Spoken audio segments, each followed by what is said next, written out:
Welcome back, YouTube. PPS here. It is YouTube Play of the Daytime. We're coming at you guys for this huge Saturday slate of MLB. I have two spots for you guys today, both of them over on FanDuel, and we will get it started. Hope you guys had a great little break there with some All-Star Game stuff. We had a nice little break, but obviously back with Fastest Prop yesterday, went 1-1.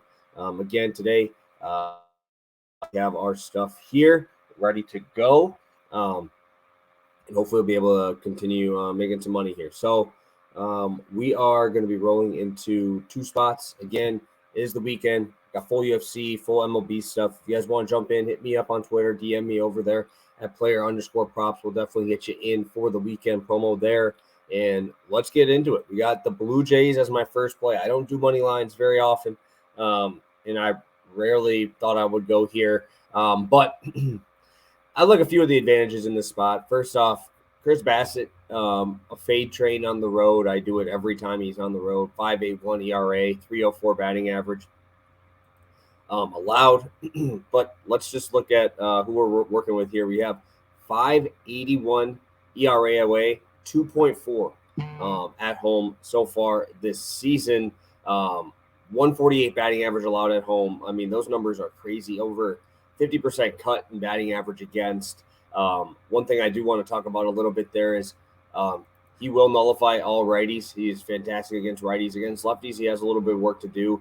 Obviously, a little bit more nerve-wracking, right, when you're rolling Perdomo, Corbin Carroll, and Marte at the top. But I think Bassett's able to do it definitely at home, even against lefties at home so far this year. He's got a 195 batting average. So on the road versus lefties, it's 360. So he does struggle with lefties. I know that's a huge talking point of a lot of people who do fade Bassett, and I do that on the road. But man, this is a prime spot.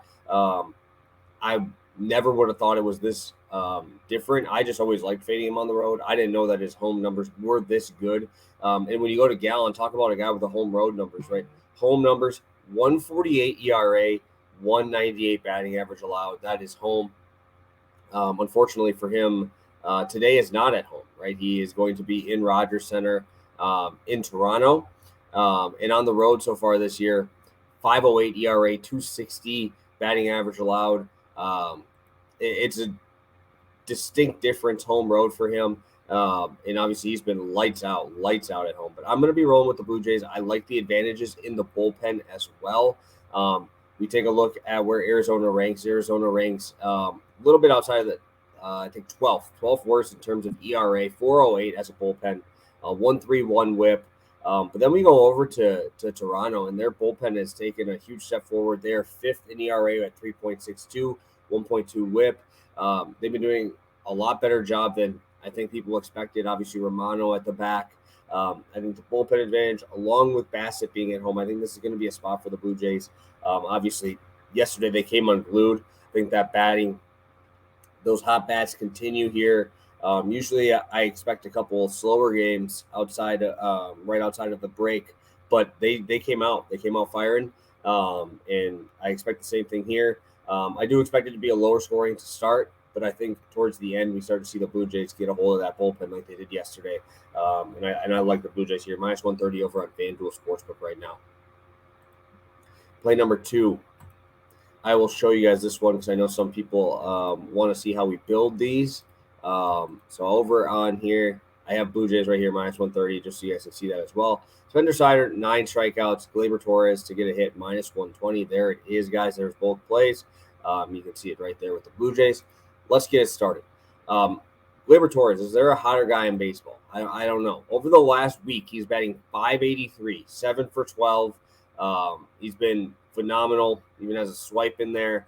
Had a couple hits yesterday. He's in Coors Field. Connor Seabold's worse against righties. Actually, I don't even know if I want to say that. He's bad against both sides of the plate. Usually, when I say he's worse against something, it's usually like a distinct difference. But Seabold has been pretty bad, 1-6 on the season. Actually, righties, he's given up more power to righties in his at bats. But 309 to lefties, 276 to righties, 530 slugging to right-handed batters. At home so far this year, 6.41 ERA, almost a 300 batting average allowed. Torres is obviously phenomenal. He's been great over this last couple of days, even over the last 10. If you want to go to 15, 318 over his last 15 with a little bit bigger sample size.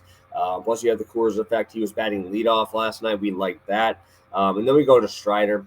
I mean, at this point, there's really no way to describe this dude. This dude is just a beast, and he's a workhorse, right? They're letting him go a lot deeper in these games than I expected. He had about 90 pitches in their last outing. They let him go back out for another inning, which we love to see when we're back in strikeouts. He's got a 39% K rate, guys.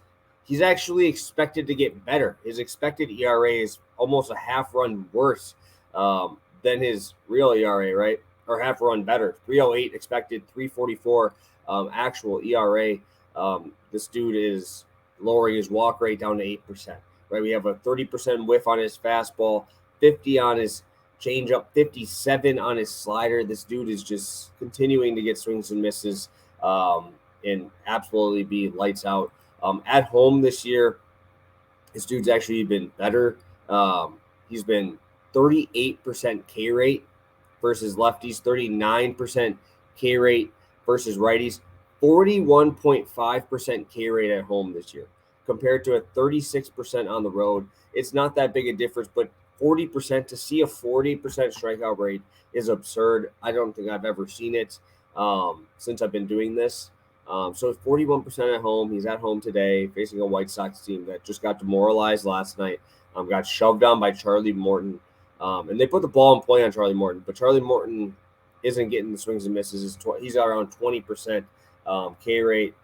Strider's going out there with one idea, and that's to get you out, striking you out. There's no other way in his mind. He's going at you. So I love this spot. Strider has just been an absolute wagon this year for your boy. And I have absolutely no way to think that this dude isn't going to lead the MLB in strikeouts. I think he's already up there. Hit this in his last two. One of them at home against Miami, and then obviously just shoved on the Rays. So a little bit of step down in competition from the Rays to the White Sox. But I really like this spot, hoping Mr. Strider can continue his run, and Gleyber Torres can stay hot there as well. So Gleyber Torres to get a hit, Spencer Strider 9Ks, and then the Blue Jays money line, both over on FanDuel today, guys. I appreciate you guys tuning in. Hit that like button if you haven't already, and subscribe to the channel. I appreciate it, guys, and I will see you either Monday, maybe tomorrow. We'll see what happens, but for sure on Monday for Pastor.